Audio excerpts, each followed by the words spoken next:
참 이렇게 많은 이러한 내용들이 있는 것 같습니다. 그래서 성경에 이제 저번에 배운 것처럼 역사를 통해서 또 자연을 통해서 또 이런 모든 것들을 통해서 성경이 정말 사실임을 증명이 되고 또 증거가 되는 이렇게 모습을 보면서 또 그리고 오늘 또 찬양 가사를 이제 볼 때 어제부터 이제 미세먼지가 좀 많아져가지고 이제 잘 뿌여서 보이진 않지만 정말 맑을 때 저 하늘을 보고 또 산을 보고 또 천을 보고 이러면은 정말 놀라운 것 같습니다. 혹시 그런 것들을 보면서 깊게 생각을 해본 적이 있으신가요? 과연 저런 푸른 하늘을 누가 만들었고, 또 푸른 바다를 누가 만들었고, 또 저 지저귀는 이런 새들과 또 밝게 뜬 태양, 이런 것들을 이제 볼 때, 저는 정말 항상 곰곰이 생각을 해보면은, 어, 정말 놀랍고, 하나님의 사랑을 이렇게 느끼게 되는 것 같습니다. 찬양의 마지막 가사처럼 주 하나님의 큰 뜻을 나 알듯 하도다. 성경에서는 이렇게 말씀을 하고 계십니다. 창세기에 보면은 하나님께서 우리 인간들을 위해서 이 자연을 창조하시고 또 만물에 있는 그 모든 것들을 창조하신 그것을 볼 때 저희 하나님께서 정말 저희들을 얼마나 생각하시고 사랑하시는지를 이제 깨닫게 되는 것 같습니다. 오늘 말씀을 계속해서 듣게 될 때 성경에서 이루어지는 그런 예언들, 그러한 사실들, 증거들을 저희들이 보면서 하나님의 우리를 얼마나 생각하시는지, 하나님이 우리를 얼마나 사랑하시는지 느끼게 되는 이번 복음 말씀 시간 되길 소원하는 마음이 있습니다. 그러면은 이제 기도 드리신 후에 말씀 듣는 시간 갖도록 하겠습니다. 하나님 아버지 감사를 드립니다. 오늘 주일 아침에 또 저희들 함께 모이게 하셔서 또 복음에 대해서 성경에 대해서 또 하나님의 말씀에 대해서 계속해서 들을 수 있는 시간 갖도록 허락해 주신 주님의 은혜에 감사를 드립니다. 성경 속에 나타난 하나님의 사랑과 은혜를 저희들이 계속해서 듣고 깨달아 알길 원합니다. 이 시간 저희들과 함께 하여 주셔서 저희들의 마음과 생각을 열어주시고 또 주님께서 저희들에게 보여주시는 그 말씀을 저희들이 온전히 받아들일 수 있도록 도와주시기를 기도를 드립니다. 감사를 드립니다. 이 모든 기도를 저희들을 사랑하신 구주 예수 그리스도 이름으로 기도드렸습니다. 아멘. 말씀 듣는 시간 갖도록 하겠습니다.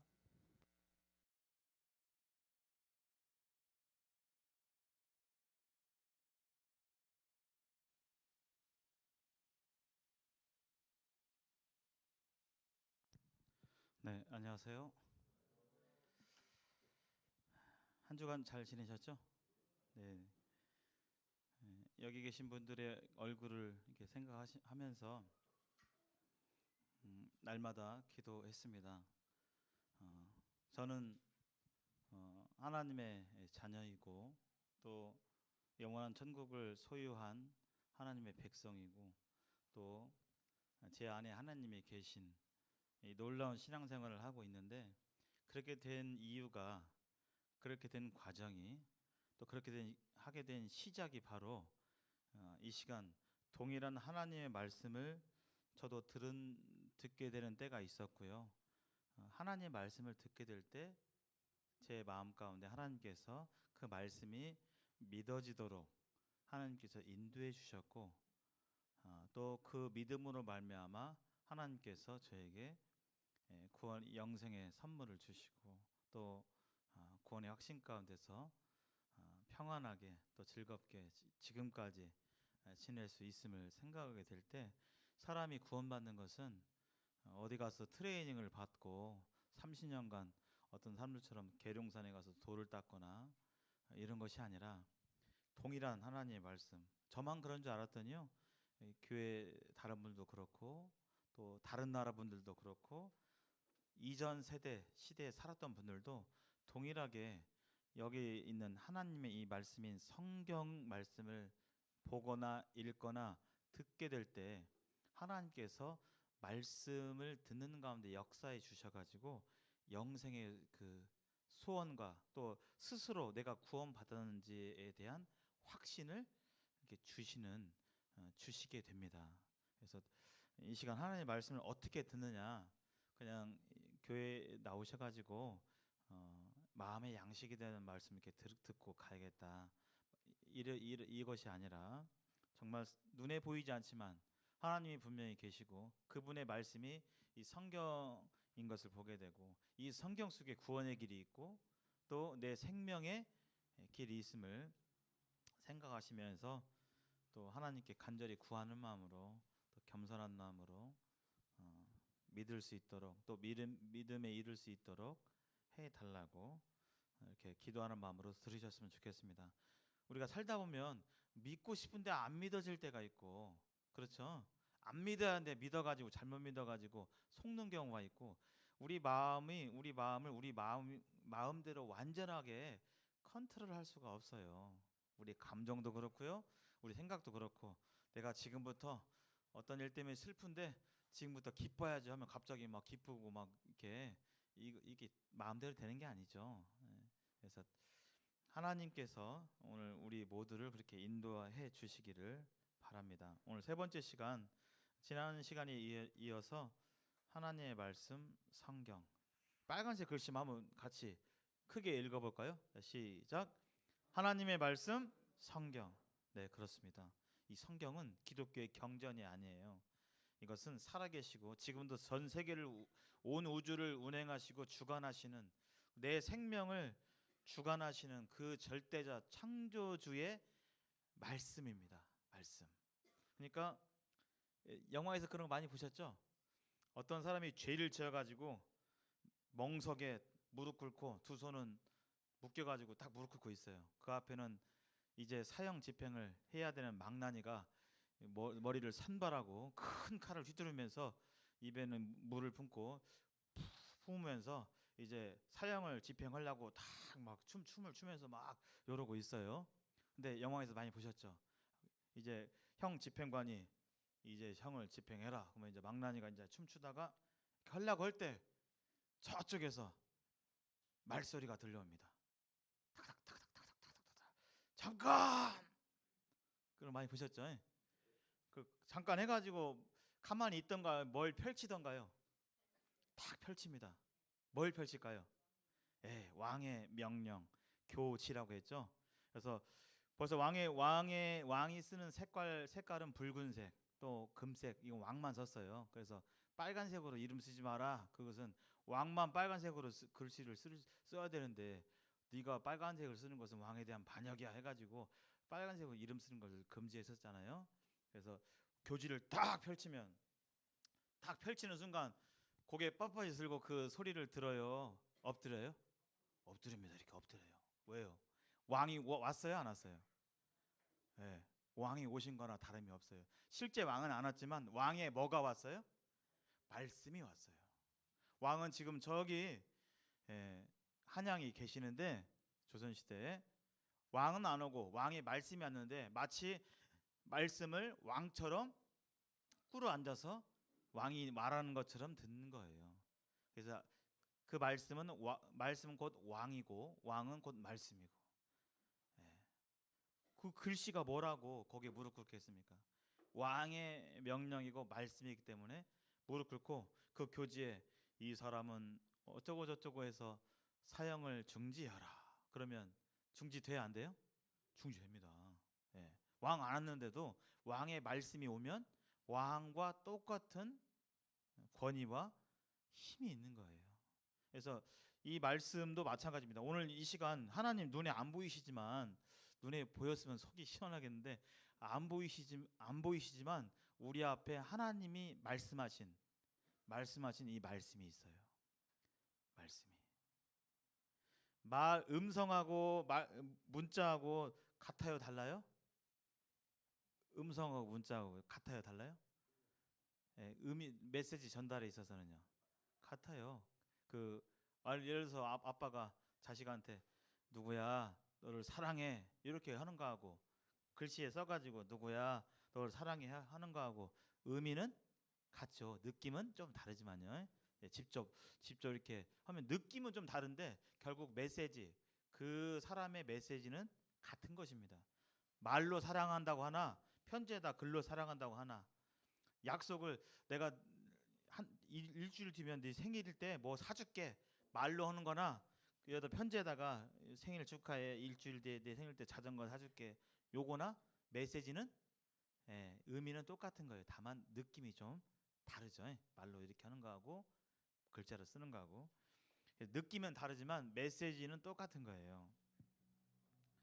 자, 지난 시간에 하나님의 말씀이 성경인데 왜 이 성경이 하나님의 말씀인가?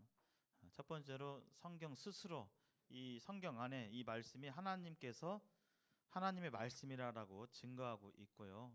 또 이 성경이 만들어지게 되는 과정, 1600여 년 동안 40여 명의 한 번도 보고 들어보지 만나보지도 못한 사람들이 썼는데도 불구하고 어디 하나 오류가 있거나 상충되거나 여기서 이 말하고 저기서 저 말하는, 여기서 그런 게 아니라 완전한 통일성을 가지고 있는 책이 성경이라고 그랬죠. 이런 책은 이 세상에 없습니다. 사람은 똑같은 걸 봐도 생각이 다르고 견해가 다르고 스타일이 다르고 이게 다 다른데, 어떻게 한 번도 안 본 사람들이 1600여 년 동안 시대를 달리한 사람들이 썼음에도 불구하고 메시지에 마치 한 사람이 쓴 것처럼 그게 가능하겠는가? 그런 책은 없어요. 사람이 쓰지 않았기 때문에 그렇게 된 것이죠. 그리고 이 성경 안에 인류의 시작과 끝에 대해서 밝히고 있습니다.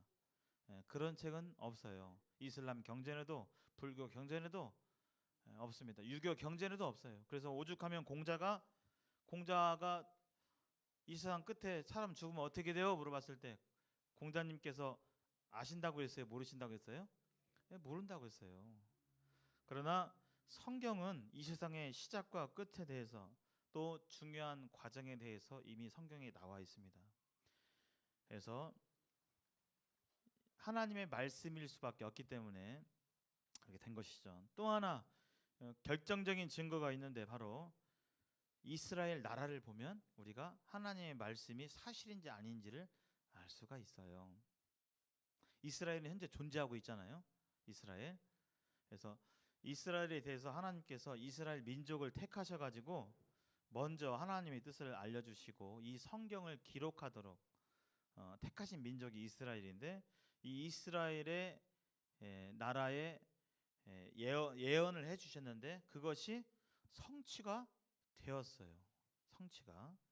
그래서 어떻게 성취가 되었는지, 하나님께서 이스라엘에서 기대를 가지고 복을 주시고 또 그 민족을 통해서 세상의 모든 사람들이 다 하나도 빠짐없이 하나님을 알고 하나님으로부터 말미암아 복을 얻고 또 하나님이 이 모든 세상 사람들로부터 영광을 받으시기 위한 그 계획이 하나님께 있으셨는데, 이 이스라엘이 그런 하나님의 뜻에 대해서 알고 있었지만 하나님을 불순종하고 하나님 말씀대로 하지 않고 자기 마음대로 하게 됐을 때 하나님께서는 계속 타이르고 그렇게 하지 마라 저렇게 하지 마라 이렇게 하라 했음에도 불구하고 결국 이스라엘이 하나님 말씀에 불순종해서 그들이 역사 가운데서 고난과 어려움을 당했습니다. 그 결정적인 것이 바로 지금으로부터 2000년 전에 하나님께서 성경에서 몇천 년 전부터 온 세상을 구원할 구원자를 보내주시겠다라고 했음에도 불구하고, 그리고 그 구원자를 이스라엘 민족 중에 보내주겠다. 저기 아프리카 사람도 아니고 이스라엘 민족, 이스라엘 자손 중에서 메시아를 보내주시겠다, 구원자를 보내주시겠다고 했는데, 이 이스라엘 사람들은 구원자가 왔음에도 불구하고 오셨음에도 불구하고 몰라보고 그 구원자를, 죄 없으신 구원자를 십자가에 달아 죽게 했죠. 그래서 이스라엘 백성들이 여기에 대해서 이렇게 얘기를 하죠. 지난번에 읽었는데요. 백성들이 다 대답하여 이르되 그 피를 우리와 우리 자손에게 돌릴지어다. 이 피를 우리와 우리 자손, 이 구원자를 죽게 하신 이 책임을 내가 지금 구원자를 지금 사형에 처한 내가 당하겠다. 그리고 내 후손들이 또 당할 것이다 라고 했어요. 그래서 이 말씀대로 그들이 그러한 형벌을 또 징계를 당하는 것을 볼 수가 있습니다. 그 당시 구원자를 십자가에 못 박혀 죽게 한 사람들은 어떤 그 징벌을 당했느냐, 그 피를 당했느냐. AD 70년에, 지금이 2021년이죠. 70년에요. 70년에 이스라엘이 로마의 식민지였어요. 우리나라가 일제 식민지인 것처럼 일제 시대 때 우리나라도 그렇고 민족도 그렇고 완전히 사라진 것은 아니었죠. 이 땅에 살고 있었잖아요. 일본 사람들이 막 징계하고 핍박하고 했었는데 그 당시 이스라엘은 로마의 식민지 가운데 있었어요. 근데 AD 70년쯤 그 즈음에서 이스라엘이 우리가 왜 언제까지 이렇게 식민지로 살아야 되냐? 우리나라도 옛날에 어엿한 독립 국가였는데 우리나라가 크게 반란을 일으켜서 이참에 로마를 뒤집고 나라를 회복하자 해가지고 그 로마의 식민지하에 있었던 이스라엘 민족들이 그 세력들이 좀 모아가지고 대규모의 반란을 일으켰어요. 그러니까 저 이탈리아 로마에서 소식을 들었죠. 아니 식민지 이스라엘에서 반란이 일어났다고? 그 전에도 크고 작은 반란이 좀 일어났는데 이번에는 크게 났다고? 아예 쓸어버려라 해가지고 로마의 그 당시 장군이었던 타이터스, 뭐 티토라고도 하는데요. 타이터스 장군이 로마 군단을 이끌고 이스라엘에 와가지고 이스라엘을 완전히 무너뜨리고 사람들을 죽이고 완전히 나라를 회파시켜 버립니다. 그리고 이스라엘에서 하나님을 섬겼던 성전이 있는데 성전도 돌 위에 돌 하나 남김없이 완전히 무너뜨려 가지고 성전에 있는 하나님 섬겼던 기물들 그런 것을 전리품으로 가져오는 장면이 지금 이탈리아 여기 보면 개선문 로마에 있는데요. 여기에 부조로 색인 부조로 이렇게 있어요. 여기 보면 여기 이렇게 뭐가 이렇게 둥글둥글한 것이 이제 촛대고 하나님을 섬기는 성전 안에 있던 기물들이에요. AD 70년에 이스라엘을 완전히 무너뜨리고 완전히 멸망시켜버리고 전리품으로 하나님을 섬겼던 저기 언약궤도 그렇고 성전에 있는 기물들을 지금 탈취해가지고 가져오는 개선하는 장면을 여기다 이렇게 새겼어요. 조각해 놓은 것이 바로 이탈리아 로마에 있는 이런 부조물입니다. 그래서 우리와 우리 자손에게 돌리라고 했는데 그 피를 아까 우리는 당했어요. 그 당시에 얼마 안 가서 나라가 멸망하면서 다 죽었으니 거의 다 죽었으니까요. 안 죽은 사람들은 뿔뿔이 다 흩어지고 그리고 그 자손들은 이스라엘 민족들은 어떻게 되느냐? 이스라엘 민족들을 다른 말로 뭐라고 부르냐면요. 무슨 태인이라고 부릅니다. 머태인, 유태인이라고 부르죠. 유태인들은요 인류 역사에서 무슨 일이 있을 때마다 순환을 당했어요. 고난을 당했어요. 지금 코로나 때문에 상당히 힘들고 이런 때 이제 누구 탓을 하기 쉽죠. 제일 처음에는 그 코로나가 저기 대구에서 어떤 교회에서 발생해가지고 신천지 같은 데 발생해가지고 사람들이 그렇게 되니까 손가락질하고 막 그랬잖아요. 중세 시대 1500년 600년 시대 흑사병이 돌았어요. 흑사병. 쥐가 나중에 밝혀졌지만 쥐에서 이렇게 옮겨지는 그런 그 균이 있는데 그것 때문에 이제 전 유럽의 3분의 1이 죽었다고 그래요. 근데 유태인들은 AD 70년에 그 이스라엘은 망해서 나라가 없어졌어요. 완전히 없어진 거예요. 근데 그 민족들은 살아가지고 뿔뿔이 흩어졌는데 유럽 곳곳에 살았는데 이 나라가 망한 유태인들은 별로 안 걸리고 안 죽는 거예요. 흑사병이. 갖고 저 중앙에서 정부에서 생각할 때 국가에서 생각할 때 저 민족들은 왜 안 죽어 이렇게 다 죽어나가는데 저 사람들은 왜 안 죽는 거야. 저 사람들이 우물에 독을 탔구만. 이렇게 해가지고 유태인들만 잡아다가 대규모로 죽이고 그 책임을 뒤집어 씌워가지고 유태인들이 유독 죽고 했던 그런 역사들이 이 인류의 역사를 이렇게 쭉 보게 되면 많이 있습니다. 그래서 유태인들이 인류 역사적으로 순환을 많이 당해요. 이 하나님 말씀대로.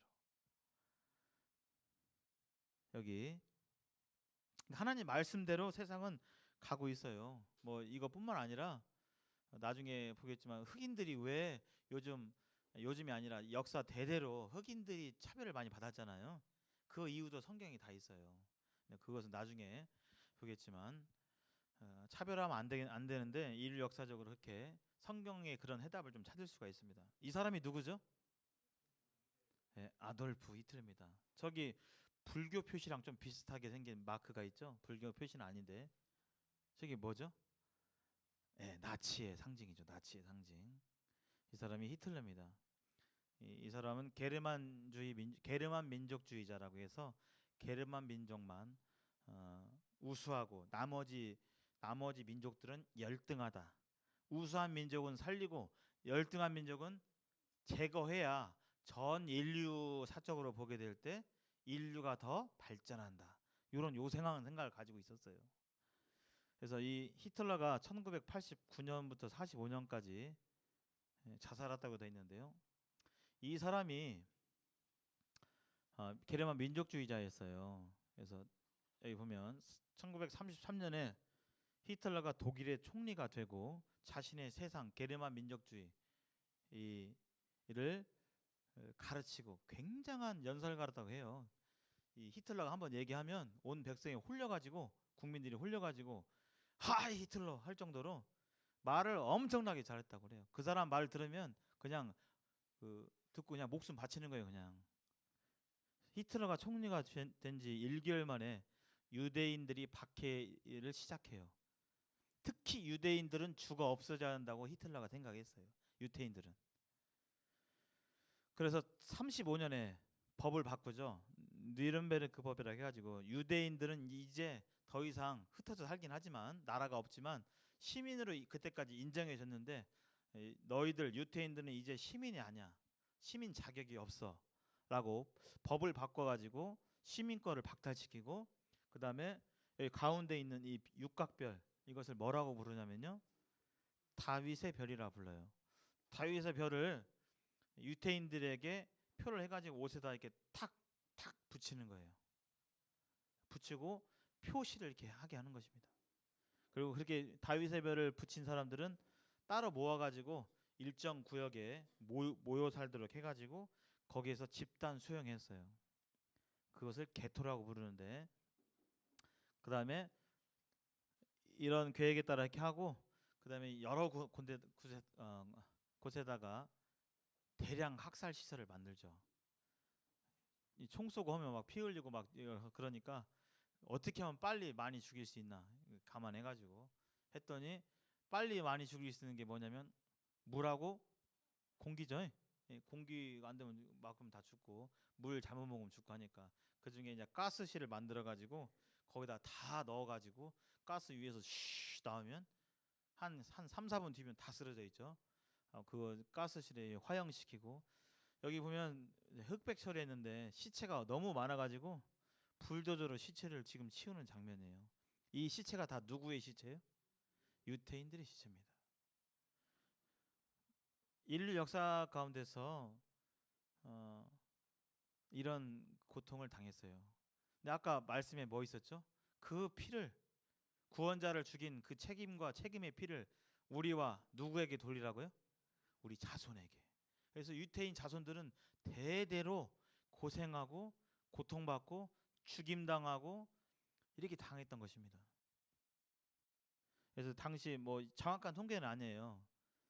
600만 명 정도가 뭐 정확하진 않지만 남자가 300만 명, 여자가 200만 명, 어린이도 100만 명 정도. 예. 그래서 지금도 이스라엘 가면 그때 당시 학살당한 유태인들이 금리빨이라든지 머리라든지 신발이라든지 박물관에 다 보관돼 있습니다. 보관돼 있습니다.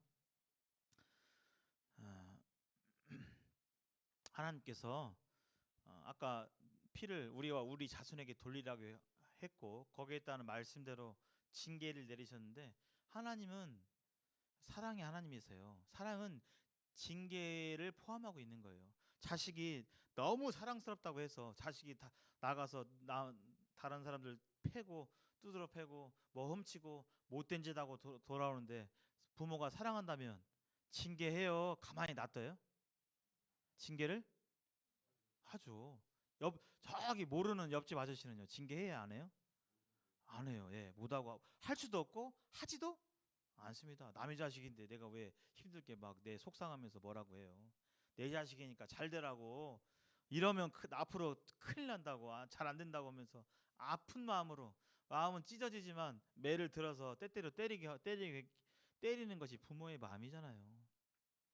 누가 때리면서 부모가 막 스트레스 풀고 통쾌하다 그런 사람이 어디가 있어요? 부모의 마음은 더 찢어지는 거죠. 하나님께서 인류를 창조하시고 특별히 유대인들을 먼저 선택하시고 그들에게 큰 기대와 기회를 주셨지만 이스라엘 민족이 여기에 대해서 불순종을 하게 될 때 하나님께서는 그러한 징계를 내리실 수밖에 없었어요.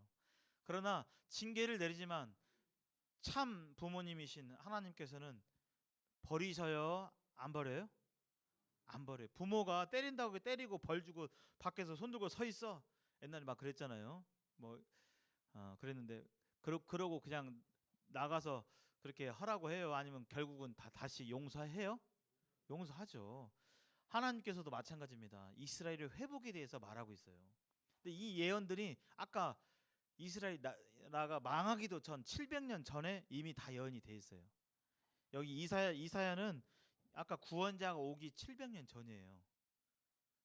그러니까 이미 몇백 년 전에 이 성경에다가 이걸 다 예언하셨어요. 제가 읽어볼게요. 두려워하지 말라. 내가 너와 함께하여 내 자손을 동쪽에서부터 오게 하며 서쪽에서부터 너를 모을 것이며 내가 북쪽에게 이르기를 내놓으라. 남쪽에게 이르기를 가두어 두지 말라. 내 아들들을 먼 곳에 일으키며 내 딸들을 땅 끝에서 오게 하며. 여기 이스라엘의 회복에 대한 구절이 여기 있는데요. 여기 보시면 동쪽에서부터 어떻게 한다고요? 오게 한다. 어디로 오게 할까요? 예, 맞습니다. 이스라엘 아까 망한 뒤에 나라가 없어졌다고 했잖아요. 근데 이 말씀은 다시 나라가 세워져서 다시 흩어졌던 민족들이 그 나라로 다시 돌아올 것을 예언하고 있는 거예요. 여기 동쪽에서 오게 하고 여기 자기 스스로 가는 거예요. 올 수 있도록 된다는 거예요. 올 수 있도록 된다는 겁니다. 서쪽에서 너를 모을 것이고 사람들이 모아지고 북쪽에게 이르기를 내놓으라. 내놓으라는 것은 지금 뭐 하고 있어요? 못 가게 막고 있는 거예요. 근데 하나님께서 때가 되면 그 막는 것을 풀어버린다는 거예요. 이제 가도 돼 하게 되는 때가 온다는 겁니다. 가두어 두지 말라. 지금 못 가게 하는데 이제는 해방시키고 자유를 주고 갈 수 있도록 해준다는 거예요. 이 말씀이 성취되었을까요? 네, 성취가 지금 우리는 되고 이 말씀이 지금으로부터 2700년 전 말씀이에요. 이스라엘의 민족에 대해서 앞으로 좀 있으면 망하고 다시 회복되고 이 과정이 성경에 자세히 써 있는데 우리는 지금 이게 예언이 성취된 시대에 살고 있어요. 왜요? 이스라엘이 현재 독립을 했어요. 지금 있잖아요. 예. 근데 어떻게 오냐면 네 눈을 들어 사방을 보라. 저 구름같이 비둘기같이 그 보금자리로 날아간 같이 날아오는 자들이 누구냐 했는데요. 여기 어떻게 와요? 걸어와요? 배 타고 와요? 날아와요? 날아와요. 근데 이게 쓴 것이요 2700년 전이에요. 상상할 수 없는 시대예요. 사실 2700년 전이면요 우리나라 고조선 시대입니다. 고조선 시대. 고조선 시대예요. 그때 한 민족이 어떻게 망하고 어떻게 회복되고 구체적으로 어떻게 돌아오고에 대해서 예언하고 있는 거예요. 비행기가 언제 발명된지 아세요 혹시요? 비행기를 제일 처음에 이렇게 실험해 본 그 형제가 있죠. 예, 맞습니다. 예. 라이트 형제. 그때가 몇 년이냐면요. 1902년이에요. 1902년에 라이트 형제가 비행기 실험하고 해가지고 그 어간이 돼가지고 이제 1차 세계대전 때 비행기 전투기 프로펠러 비행기 양날 비행기 있잖아요. 그거 하고 막 발전된 거거든요. 여기 여기 오늘날 전투기입니다. 전투기는 어떤 동물을 좀 모방해서 이렇게 많이 이렇게 기계를 만들었을까요? 네, 독수리죠. 그렇죠. 새 중에서도 독수리 뾰족뾰족하고 굉장히 빠른 새도 좀 느린 새가 있고 빠른 새가 있고 그러잖아요. 동물들도 치타같이 빠른 공격수가 있고 좀 느린 공격수가 있고 곰이나 이런 곰 느리잖아요. 예, 그래서 이 전투기는 굉장히 빨라야 돼요. 격추시키고 피해야 되니까. 독수리를 닮았고요. 얘는요, 뭐가 닮은 것 같아요? 뾰족뾰족하게 안 생겼죠? 여객기인데 비유하면 여러 가지가 있을 수 있겠죠. 근데 비유를 좀 해보자면 비둘기나 좀 순한 그런 동물 담아서 이렇게 비행기를 이렇게 만들었어요. 이스라엘이 1948년 5월 14일에 독립을 해요. 그러니까 비행기가 있는 시대에 독립을 하게 되는데 이스라엘 각국에 흩어졌던 유태인들이 배 타고 오기도 하고 또 육지가 뚫린 데는 육지 걸어서 오기도 하고 뭐 차 타고 오기도 하고 하지만 저 멀리 해외에서 오는 사람들은 뭐 타고 와요? 전투기 타고 와요? 여객기 타고 와요? 여객기. 그래서 여기 보면 저 구름같이 비둘기들이 그 보금자리로 날아가는 같이 날아오는 자이 누구냐? 하나님의 말씀대로 오늘날에도 유태인들이 점점 돌아오고 있어요. 지금 이 순간에도. 제가 이 동일한 말씀을 몇 년 전에 전했는데 그때 유태인들 본토가 700만 명이 있었어요. 유태인 그 이스라엘 본토에. 그 전 세계에 5천만 명이 흩어져 있어요. 지금도. 근데 지금 제가 조사해 보니까 800만 명이 넘었어요. 현재 2021년. 계속 이스라엘로 지금 돌아오고 있습니다. 이스라엘에. 하나님 말씀에 따라서. 그러니까 성경을 알고 배우고 보는 사람들은 지금 세계 역사를 아이고 세상이 왜 그런다냐 이렇게 그냥 세상이 어떻게 할지 모르겠네가 아니라 성경에 이미 이 세상의 시나리오가 굵직한 시나리오들이 다 있어요. 그리고 저희들은 이 성경을 보면서 이게 이 다음엔 이건데 이거 언제 지금이 그때인가 아닌가 이렇게 생각하면서 이 세상을 바라보고 있는 것입니다. 이스라엘이 독립되는 과정을 보면요, 1791년에 프랑스의 반유대적인 법률이 제거돼요. 프랑스는 유럽이죠. 1838년에 이제 유대인 이주 본토로 돌아가는 그런 비밀 조직이 만들어집니다. 우리나라도 1945년에 독립되기 전에 저기 중국 상하이에 뭐가 세워졌어요? 상해 임시 정부가 세워졌잖아요. 그렇게 되면서 체계가 잡히고 나라를 회복하기 위한 기반이 닦여지고 또 거기에서 이렇게 여러 운동들이 일어났는데 마찬가지예요. 유대인들이 이런 결성되고 그 다음에 조직적인 활동이 1897년에 일어나고 1917년에 이 유대인들 사이에서 일어난 것뿐만 아니라 미국이 유대인들의 회복을 지지해요. 윌슨 대통령이라는 사람, 미국의 윌슨 대통령이 있는데요. 뭐라고 하냐면 각 나라의 민족은 이때가 제국주의가 판칠 때예요. 일본이 다른 나라를 무력으로 침략해가지고 지배하고 이런 분위기가 전 세계 기조였어요. 지금은 아니죠. 지금은 평화주의잖아요. 지금은요. 근데 이때만 하더라도 영국, 프랑스, 러시아 이런 나라들이 어떻게 하면 전쟁을 일으켜가지고 다른 나라를 점령해가지고 대제국을 만들 것인지가 그 당시 세계의 분위기였어요. 근데 그런 분위기 속에서 이 미국의 신생 국가인 미국의 윌슨 대통령이 뭐라고 하냐면 각 나라의 민족의 운명은 그런 힘센 나라들이 정하는 것이 아니라 자기 나라가 자기 민족의 운명을 결정해야 된다. 이런 얘기를 해요. 갖고 그때 식민지에 있었던 많은 나라들이 옳소 맞습니다. 우리 괴롭힘 당하고 있는데 이렇게 생각한 거예요. 그래서 이 말에 따라서 1919년 3월 1일 날 무슨 운동이 일어나요? 예, 유관 이거 듣고 우리나라 유관순 이런 열사 이런 분들이 맞다 해가지고 3.1 운동 한 거예요. 대한독립 만세하면서. 그 분위기와 편승해서 유대인들도 맞다. 유대인들도 지금 식민지 가운데 있는데 우리 민족의 운명은 우리가 결정한다 해가지고 이런 물결이 일어나고 19년에 이제 서서히 돌아오기 시작합니다. 그러면서 1948년에 5월 14일 날 이스라엘이 독립을 해요. 그러니까 70년에 망해가지고 1948년에 독립을 하는데 1900여 년 동안 이스라엘 나라가 없었어요. 그래서 성경이 가짜다, 이게 무슨 하나님 말씀이냐, 하나님 없다, 이렇게 성경과 하나님을 반박하기 위해서 연구하는 사람들이 있었거든요. 지금도 있어요. 근데 그 사람들이 뭐라고 했냐면 그 사람 성경을 보겠죠. 이거 봐라, 이스라엘이 뭐 회복된다고 했는데 회복된다고 아까 했는데 나라 망한 지가 1000년이 넘어갔는데 무슨 회복이 돼? 나라 1000년이 지나면 끝난 거 아니야? 나라 망한 거 아니야? 완전히 끝난 거 아니야?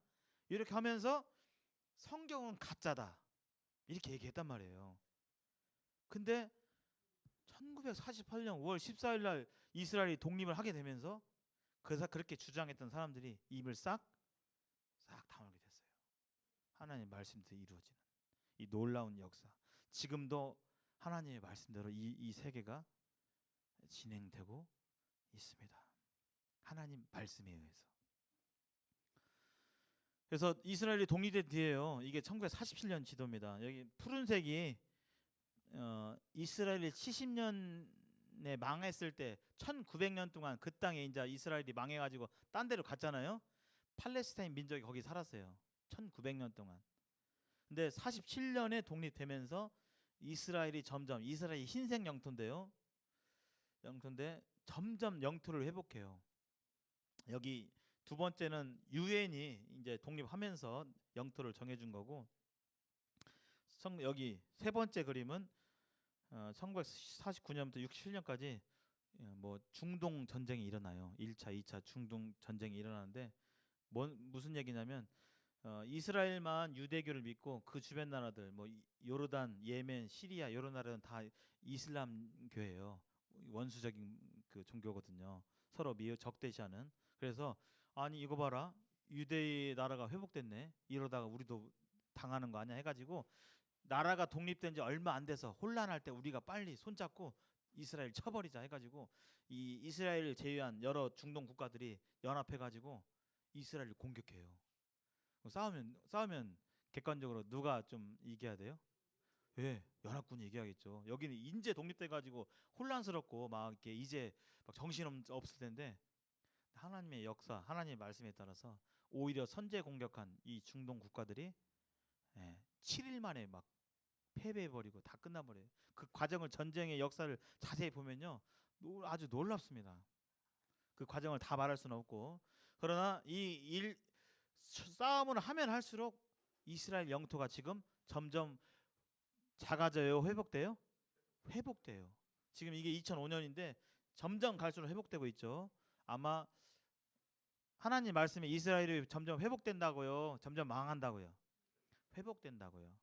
앞으로 이스라엘이 오면 그래요. 나라도 땅도 회복되고 흩어졌던 민족들도 점점 더 돌아오게 되는 것이 성경에 이미 예언된 말씀이에요. 앞으로 될 일을 누가, 창조주 외에 누가, 이 세상을 만든 분 외에 누가 그것을 말씀할 수 있겠습니까? 여기 과정이 나오죠. 6일 만에 막 싸우면 하면 할수록 이스라엘이 다 승리하는 겁니다. 시간이 많이 갔네요. 하나님의 말씀대로 이 세상은 이루어지고 있는데 다니엘서에 보면 이런 말씀이 있어요. 한번 읽어보실까요? 시작. 많은 사람이 빨리 왕래하며 지식이 더하리라. 다니엘도 역시 한 지금부터 2700년 전 사람이에요. 이분이 하나님의 말씀을 받아서 많은 사람이 빨리 왕래하고 지식이 더해진다. 점점 세상에 가면 갈수록 지식이 더 많아지죠. 학교를 보면 알 수 있어요. 옛날 50년 전 학교에서 배웠던 거하고 지금 학생들이 배우는 거하고 어떤 것이 더 어려워요? 지금이 더 어렵습니다. 불과 10년, 20년 사이에 중학교 1학년들이 배웠던 것이 초등학교 5학년들이 지금 배우고 있고 이런 식이에요. 지금 점점 지식이 많아지고 깊어지고 넓어지기 때문에. 여기 이 뉴턴은 하나님, 세계 과학자들이 가장 존경하고 알아주는 과학자가 넘버원이 바로 뉴턴이에요. 수많은 과학자들이 있지만 이 뉴턴은 하나님을 믿었어요. 천체를 관찰하고 과학을 생각해보고 연구하면 연구할수록 이 세상은 저절로 존재할 수가 없다. 분명히 인간과 차원이 다른 어떤 절대자가 이 세상을 창조했고 만들었다라고 믿었던 것이 바로 뉴턴의 생각이었어요. 근데 이분이 이 말씀을 듣고 이렇게 거기에 지지를 보내고 그랬습니다. 그래서 뉴턴이 앞으로 세계는 1600년대 사람인데 앞으로 세계는 시속 100km로 사람들이 이동할 거야. 동물의 힘이 아니라 그런 부분이 나올 거야. 이렇게 얘기를 했어요. 그런 얘기를 했을 때 동료 과학자들이 뭐라고 생각했냐면 미쳤구만. 저 성경 그냥 성경 뺀 보고 하나님 보더만 미쳤구만. 동료 과학자들이 그렇게 평가를 했어요. 근데 미친 소리가 아니죠. 오늘날에는 시속 몇 킬로예요? 예. 우리 자동차 시속 보통 고속도로에서 몇 킬로입니까? 예, 보통 120킬로 그렇게 하죠. 예. KTX 혹시 타보셨어요? 예, 여기 전주에서 서울 엄청 빠르더라고요. 예. 얼마나 걸리던가요? 서울까지? 50분이요. 그냥 잠깐 뭐 이렇게 휴대폰 잠깐 보면 도착 있겠네요. 예, 그런 시대가 되었어요, 지금. 이 왼쪽에 보이는 것은 지금 시판됐어요. 전기로 구동되고요. 뭘까요? 자동차일까요? 뭘까요? 예. 예, 맞습니다. 비행기예요. 드론 형식으로. 프로펠러가 8개 달렸어요. 8개 달렸는데 이게 출시가 됐어요. 개인용 전기 비행기예요. 전기. 초기형이죠, 아직은. 제슨 원이라고 해서 한 대 1억 1천만 원짜리입니다. 1억 1천만 원짜리면 그 뭐 벤츠나 뭐 이런 차들 비싼 차들 1억 하잖아요. 예. 꿈이 도저히 뭐 어떤 사람들이 일반 사람들은 못 사 그런 건 아니잖아요. 벤츠, BMW 많이 돌아다니니까. 이게 나왔는데 시속 100km까지 날아갈 수 있어요, 현재는. 그리고 아직은 전기 배터리 때문에 15분 정도 갈 수 있어요. 15분. 근데 앞으로 이 비행 시간이나 속도가 늘어날까 안 늘어날까요? 계속 늘어나겠죠. 배터리 성능. 앞으로 10년 뒤면 우리 여기 학생들 아마 내연기관 차 운전 안 할 겁니다. 아마 전기 자동차 다 할 거예요. 기술이 발달되고 지식이 더해지고 사람들이 더 빨리 왕래됩니다. KTX도 마찬가지고요. 엄청 빠른 시대가 하나님 말씀대로 되어가고 있어요. 이 말씀이 2700년 전 예언이라니까요. 한 100년 전 예언도 아니고 하나님의 말씀은 사실이고 또 진리임을 볼 수가 있습니다. 자, 한 10분 정도 남았네요. 성경이 사실이라면 이게 정말 하나님 말씀이 성경 이 말씀이 사실이라면 여기 써 있는 대로 세상 역사가 흘러가야 되고 그다음에 여기 써 있는 대로 세상 만물이 그렇게 맞아 떨어져야겠죠.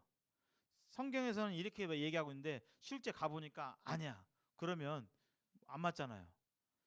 여기 성경에 써 있는 거하고 이 세상 만물에 대한 표현하고 같아야 됩니다. 역사도 마찬가지고 여기 앞으로 이렇게 될 것이다 이렇게 써 있으면 세상이 그렇게 돼야 되잖아요. 근데 그 대표적인 예가 이스라엘이라는 말씀이에요. 그리고 성경에 이미 이 과학에 대한 이 세상에 대한 것들이 써 있어요. 근데 과학이 지금도 계속 발달되고 있죠. 예. 그래서 과학이 발달되면서 이미 2000년, 3000년 전에 써 있는 하나님의 말씀이 과학이 발달돼 가지고 증명되는 경우가 상당히 많이 있습니다. 자, 먼저 회로의 발견이에요. 여기 트랙스 인 더 트랙 그 아시죠? 육상 트랙 하는 것처럼 이게 주어진 궤도가 있잖아요. 이 트랙스 인 더 씨 해가지고 바다의 트랙이 있대요. 바다의 길이 있대요. 이게 이제 책인데요. 이런 책이 있는데 이 사람은 마울이라는 사람이에요. 1860년대 사람이에요. 해양학의 아버지라고 부릅니다. 오늘날 배들이 운행할 때 비행기가 운행할 때 그냥 뻥 뚫렸으니까 아무렇게나 가요. 어떤 지도의 길대로 가요? 예, 지대로 가죠. 위에도 하늘에도 길이 정해진 길이 있습니다. 바다에도 길이 있습니다. 바로 그것을 체계를 세운 분이 마울이라는 사람인데 이분이 어떻게 그걸 발견했냐, 어떻게 알았느냐. 이분이 어느 날 아파가지고 누워 있는데 딸한테 아프니까 믿는 분이었어요. 성경 좀 읽어달라 해가지고 이분이 누워 있는데 딸이 읽는 중에 이 구절이 딱 듣게 되었어요. 여기 한번 읽어보실까요? 자, 시작. 새와 크게 한번 해보 시작. 네. 새와 바다의 어족과 해로에 다닌다? 해로. 우리 성경에는 해로 한자로 이렇게 썼는데 이제 거기 영어겠죠. 해로, 바다의 길. 바다에도 길이 있다는 거예요. 당시 아직 바다의 길이 발표되고 정리되지 않은 시대에 바다의 길이 있다는 것은 굉장히 생소한 거였어요. 전혀 아직 모르는 시대였습니다. 그래서 이 마오리가 내가 해양에 대해서는 잘 알고 있다고 자부하고 있었는데 바다의 길이 있다고? 처음 들어보네. 근데 이분은 믿는 분이라겠죠. 그래서 성경은 틀림없는 하나님의 말씀이고 사실이기 때문에 성경이 있다고 하면 분명히 있을 거야 해가지고 여기에 착안해서 그때부터 바다의 길이 있는지 찾아보고 탐사해보고 알아보고 해가지고 이분이 이런 책을 쓴 거예요. 트랙스 인 더 씨, 바다의 길. 병이 나면 그걸 착각되고 찾아본 거죠. 그래서 이분이 지금 동상이 있어요. 미국 버지니아주 리치몬드시에 이 마우리 박사의 묘가 그 비석이 있고 동상이 있고 거기에 문구가 있어요. 뭐라고 써 있냐면 이건 지금 미국 여행 가시면 확인해 볼 수 있습니다. 해로의 발견자인 그는 대양과 바다로부터 처음으로 그 법칙을 찾아낸 천재였다. 오가며 바다를 항해하는 모든 세대의 항해자들은 해도 바다의 지도를 볼 때마다 당신을 생각하리라. 특히 성경의 시편 8편 8절과 107편 23절 24절 전도서 1장 7절이 그에게 영감을 주었음을 밝힌다. 이 써 있어요. 실제로. 근데 성경은 이미 아까 그 바다의 길이 있다는 그 구절이 몇 년 전에 쓰여졌다고요? 2700년 정도, 거의 3000년 정도에 전에 그 성경이 쓰여진 거예요. 그 구절이 3000년에 기록됐는데 인류는 아까 1860년이니까 그제서야 발견한 것이죠. 아직도 그 영역이 많습니다. 그래서 이 바다에 왜 이런 바다의 길이 있느냐? 바다의 길이 있다는 것은 물의 흐름이 있다는 거죠. 그래서 그 흐름에 잘 타면 빨리 가는 것이고 그 흐름을 못 타면 방해받아서 늦게 가는 것이고 바다의 길이 있는데 이 전 세계 지도를 보면 이게 하나님께서 기가 막히게 만들어 놓으셨어요. 지금도 이게 난방이 되는데 우리 어르신들 어떤 난방이 제일 따뜻해요? 뭐 히터 이런 지금 천장에서 히터도 나오고 방바닥 때는 이렇게 온돌도 있고 어떤 게 더 따뜻해요? 어떤 게 더 좋으세요? 온돌이 좋으시죠? 다 불 땐 방 들어가면 그냥 바닥도 따뜻하고 방의 공기도 훈훈히 좋잖아요. 저 히터는요 계속 켜고 있으면 어떻게 돼요? 목이 칼칼하지요. 코도 마르고 그러잖아요. 하나님께서 온수 보일러를 전 세계에 하는 거예요. 왜요? 지구 전체가 온도가 균일해야 지구 전체에 사람이 살만할 거 아니에요. 근데 만약에 이걸 안 해놓잖아요. 북극과 남극은 지금보다 훨씬 춥게 돼요. 영하 70도, 80도, 90도, 100도까지 나갈 수 있는. 근데 여기 적도에 있는 따뜻한 물들이 저 위로 올라가면서 뜨거운 물이 가면 거기만 바다만 뜨거워져요. 그 위에 공기도 좀 데워져요. 공기도 데워지면서 전 지구가요. 그 위에 있는 대기도 온도가 좀 더 올라가요. 그러면서 전 지구가 어느 정도 북극과 남극도 사람이 살죠. 비록 막 뭐죠? 그 이글루에다가 막 털옷 입고 살게 하지만 그렇게 될 수 있는 것입니다. 하나님께서 그렇게 만들어 주셨어요. 또 하나님께서 여기 제가 한번 읽겠습니다. 대저 여호와께서 이같이 말씀하시되 하늘을 창조하시니 그는 하나님이시니 그가 땅을 지으시고 그것을 만드셨으며 그것을 견고하게 하시되 혼돈하게 창조하지 아니하시고 여기 노란색만 여기 큰 거 읽어볼까요? 시작. 사람이 거주하게 그것을 지으셨으니 나는 여호와라 나 외에 다른 이가 없느니라. 오직 지구만이 사람을 살도록 하나님께서 만들어 주셨어요. 성경 어디에 지구 외에 다른 생명체가 외계인이 내가 다른 종족을 만들었다는 구절은 없습니다. 없어요. 그래서 심심치 않게 뉴스에서 막 무슨 영상도 요새 영상도 보이고 하는데 확실히 믿을 만한 게 못 돼요. 그래서 그걸 뭐라고 하죠? 그렇게 확실히 모르는 비행물체나 이런 것을 뭐라고 하죠? UFO. 그래서 UFO의 뜻이 뭐냐면 미확인 비행물체. 뭔가 비행물체긴 한데 뭔지는 모르겠어요. 그냥 그렇게 이름을 지은 거예요. 하나님께서 이 지구만 하나님께서 이 인간이 살도록 만들어 주셨어요. 어떻게 알 수 있느냐?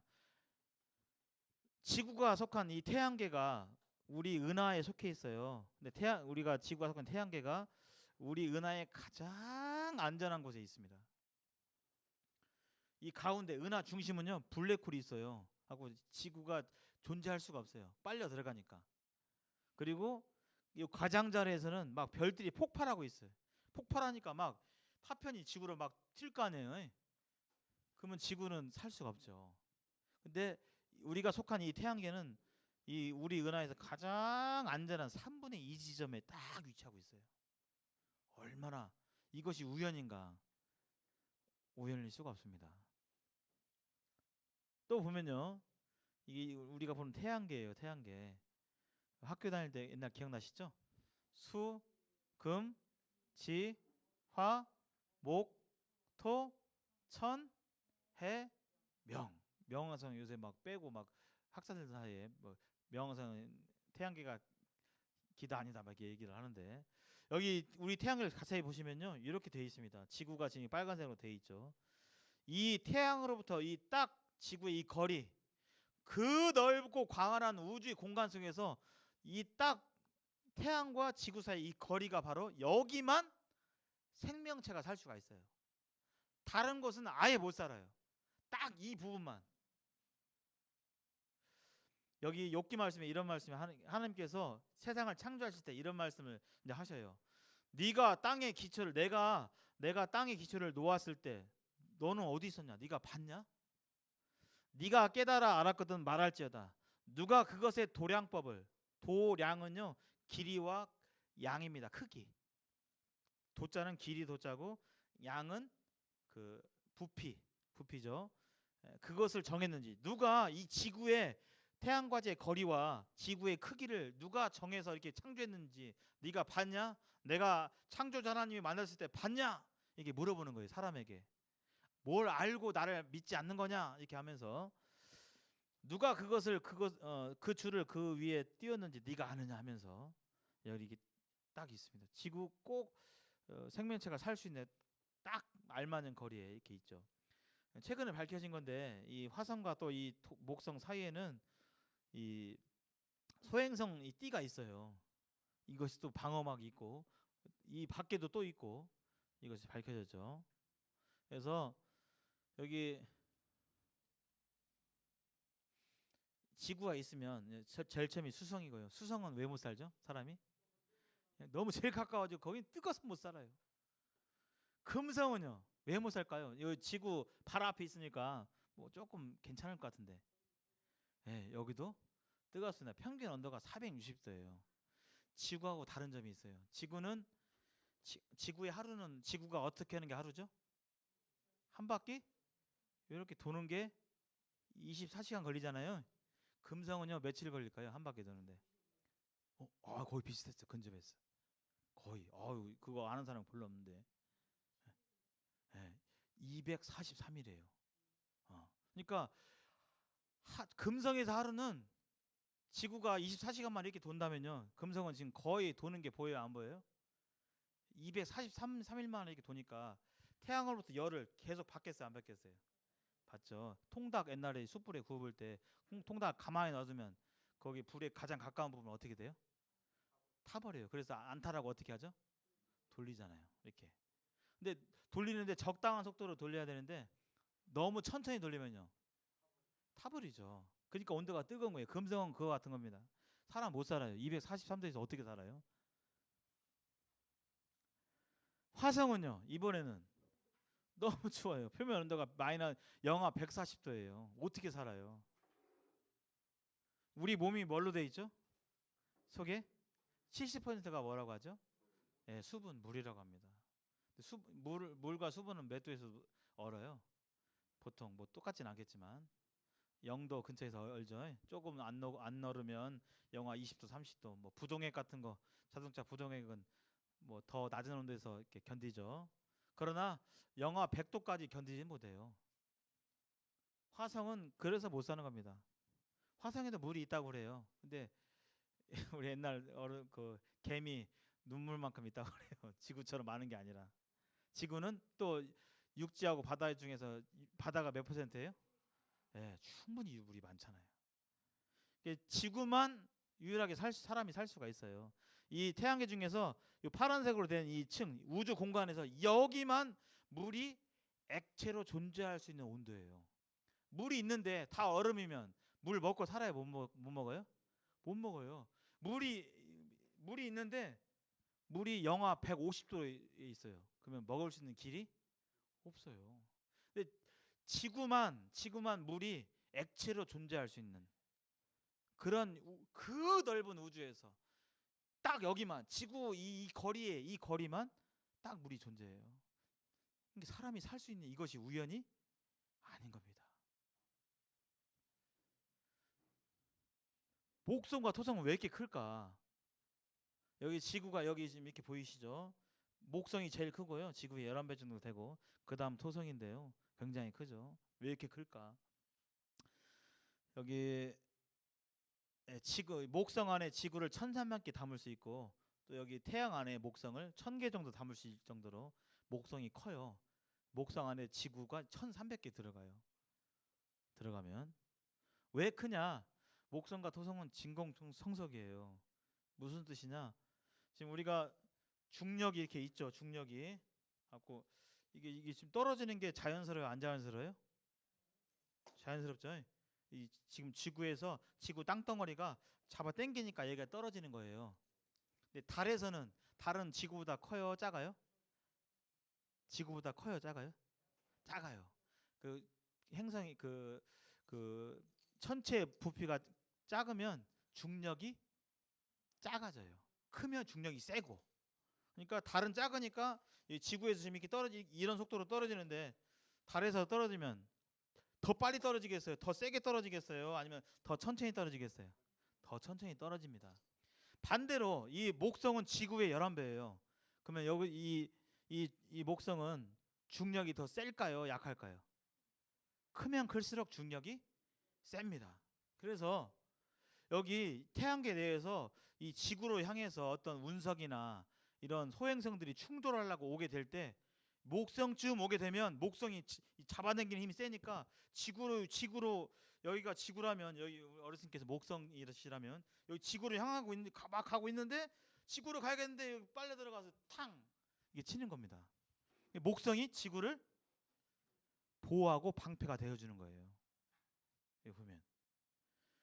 그리고 토성과 목성을 통과해도 소행성 D가 여기서 다 2차 방어막이 또 있어요. 그럼 끝나느냐? 그게 아닙니다. 지구 대기권으로 오면 대기가 있어요.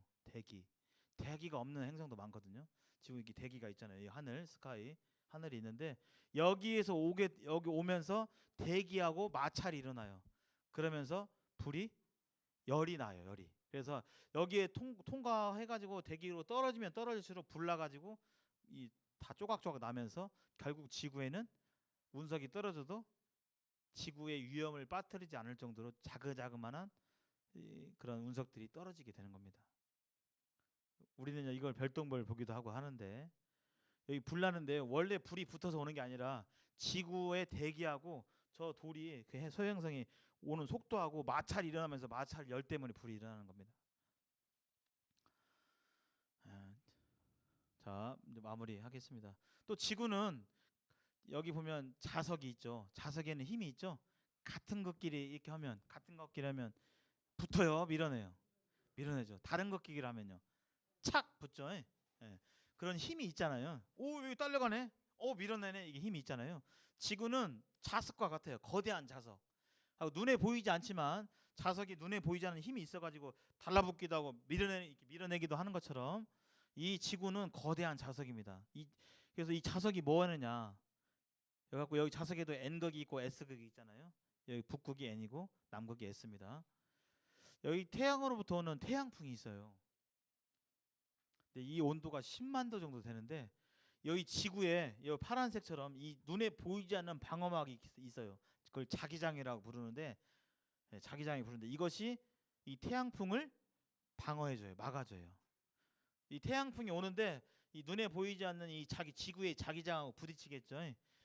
태양풍하고 지구의 자기장하고 부딪혀서 생기는 것이 바로 우리가 지구에서 관측을 할 수 있습니다. 볼 수 있습니다.